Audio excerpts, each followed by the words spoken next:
Number 7 in our post-spring SEC power rankings, the Auburn Tigers and Hugh Freeze. Some people probably think this is a little high for them. I don't know. It failed to live up to the hype, I guess. This is probably the realistic expectations for them the past couple of years. In Hugh Freeze's first 2 years with kind of the talent that they had, the talent that they had to replace. I mean, just kind of everything that went on before Freeze got there. Didn't give him much to work with in the first couple of years, but Jackson Arnold transfers over from Oklahoma. They got a solid wide receiver room. Cam Coleman, Eric Singleton from Georgia Tech. They got Perry Thompson, Malcolm Simmons. Top 5 receiver room in college football. This season will be coming out here soon. That will probably shock a lot of people. But when you look at the production from Cam Coleman and Malcolm Simmons and Singleton from Georgia Tech, Auburn's got a top 5 receiver room in college football. Yeah, and they went to the transfer portal to get some help on the offensive line. Mason Murphy from USC, Xavier Chaplin from Virginia Tech. So trying to beef up that offensive line.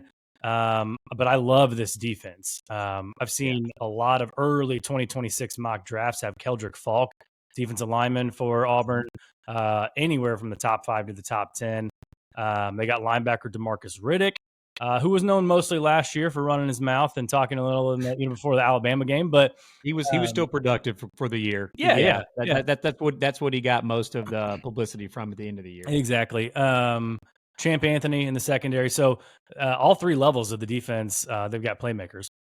Yeah, so let's dig into this Auburn team. Tyler, do you think that probably most people will be shocked? Because obviously by some of these videos that we're posting on social media, a lot of people look at teams going into this year and they try to use results from the previous year and things that happened in the previous year, acting like that should directly correlate to what a team's going to be the following year. Yeah. And that's just not the case. Especially in this era we're in. Exactly. The way these the returning production has, I think I saw a graphic earlier, in 2021, overall returning production was around 75%. And now it's hovering just over 50%. So exactly, year completely different programs in some cases.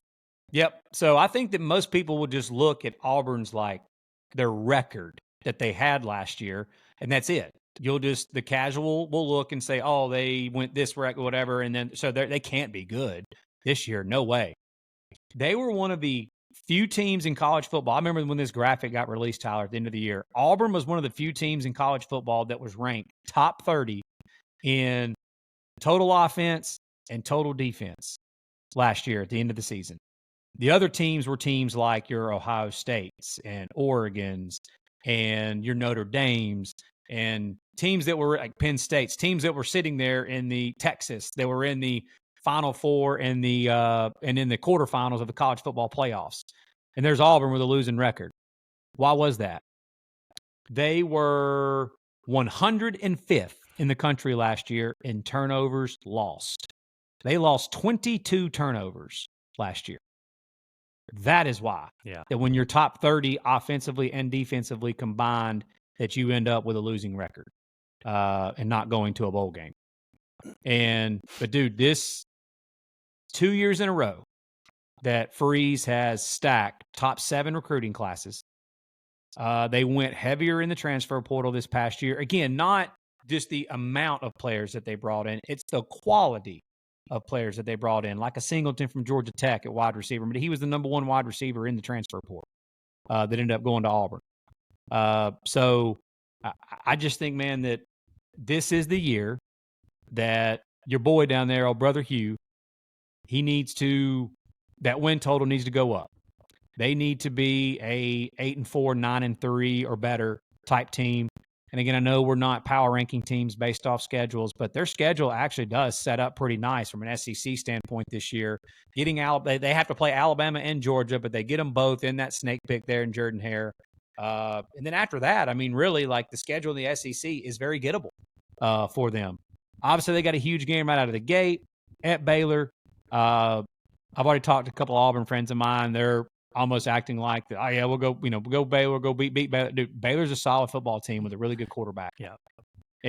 But overall, man, I just think this Auburn team with the receiver position that they've got, you think of Hugh Freeze's teams at Ole Miss, they were the most successful. He had solid quarterback play and elite wide receiver play. and his defenses were solid when he was there. That's what this team has the chance to be.